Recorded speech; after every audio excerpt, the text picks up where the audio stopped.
حضرت عبداللہ بن عمر رضی اللہ تعالیٰ عنہ اپنے دوستوں کے ساتھ کھانا کھانے میں مصروف تھے باہر پہاڑوں میں۔ آج بھی عرب ایسا کرتے ہیں، گھر سے کھانا تیار کیا اور باہر صحراؤں میں پہاڑوں میں لے کر وہاں بیٹھ کے کھانا کھاتے۔ تو کھانا کھا رہے تھے تو ایک چرواہا بکریاں لے کے گزرا، تو آپ کے دل میں اس کے لیے محبت پیدا ہوئی، تو اس کو بلا کے کہا کہ تم بھی ہمارے ساتھ بیٹھ کے 2 لقمے لے لو۔ اس نے معذرت کی۔ آپ نے پھر کہا نہیں، 2 لقمے آپ ہمارے ساتھ لے لیجئے۔ تو اس نے کہا کہ میرا روزہ ہے، میں روزے سے ہوں۔ تو حضرت عبداللہ خوش ہوئے کہ سخت گرمی اور سارا دن دھوپ میں بکریوں کے پیچھے روزہ رکھا ہوا ہے۔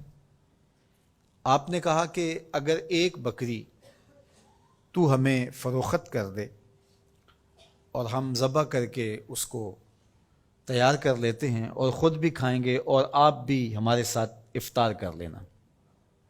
اس نے کہا میں ان بکریوں کا مالک نہیں ہوں، میں چرواہا ہوں، یہ میرے آقا کی بکریاں ہیں اور میں بیچنے کا مجاز نہیں ہوں۔ بہت متاثر ہوئے عبداللہ ابن عمر رضی اللہ تعالیٰ عنہ۔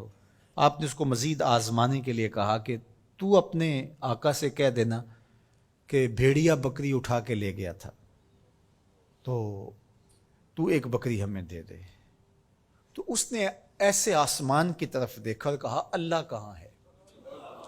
بس اس کا یہ انداز حضرت عبداللہ بن عمر کو اتنا بھا گیا، اتنا اچھا لگا کہ آپ جب یہ واقعہ سنایا کرتے تھے تو آنکھوں سے آنسو جاری ہو جاتے، اور فرماتے اس نے یوں انگلی کھڑی کی تھی اور آسمان کی طرف دیکھا تھا اور بار بار کہتا تھا اللہ کہاں ہے۔ خیر آپ واپس شہر آئے، اس کے مالک کو تلاش کیا اور کہا کہ اس غلام کو اور بکریوں کو من چاہی قیمت کے ساتھ مجھے فروخت کر دو۔ اس نے بکریاں اور غلام دونوں بیچ دیے۔ آپ نے غلام کو بلایا اور کہا کہ تو آج کے بعد آزاد ہے اور یہ بکریاں بھی تیری ملک ہوئیں۔ تیرے ایک جملے نے کہ اللہ کہاں ہے تیرے لیے آزادی کا مجدہ بنا دیا اس کو، اور میں تجھے ساتھ دعا بھی دیتا ہوں اللہ تجھے جہنم کی آگ سے بھی آزاد فرمائے۔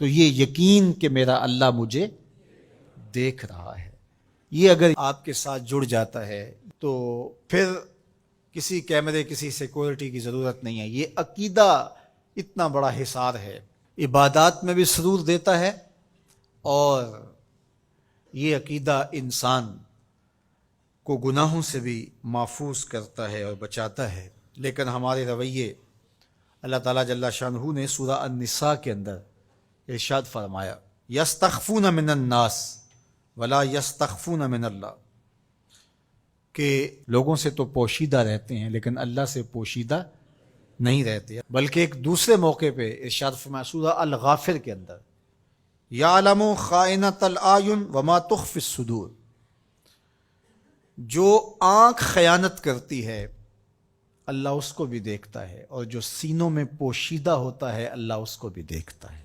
جو چیزیں سوچ میں پیدا ہوتی ہیں، جو بطور وسوسہ آتی ہیں، تمہارا رب اسے بھی دیکھ رہا ہوتا ہے۔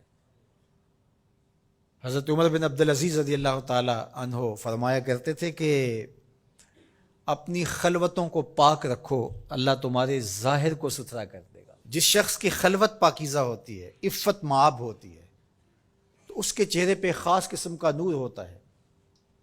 جو راتوں کی تنہائیوں میں اٹھ کے عبادت کرتا ہے اور اللہ کے حضور وہ الہاء زاری کرتا ہے، تو دن چڑھے اس کے چہرے کے اوپر اللہ تعالیٰ ایک خاص نور پیدا کرتا ہے جس سے لوگوں کو سرور ملتا ہے اور لوگوں کے دل میں اس کے لیے محبت پیدا ہوتی ہے۔ اور جو تنہائیوں میں جرم کرتا ہے، گناہ کرتا ہے، اور لوگوں کی نظر میں کوئی ایسی چیز ہوتی بھی نہیں ہے، تو لوگوں کے دل میں اس کے لیے نفرت پیدا کر دی جاتی ہے، لوگ اس سے دور ہٹنا شروع ہو جاتے ہیں۔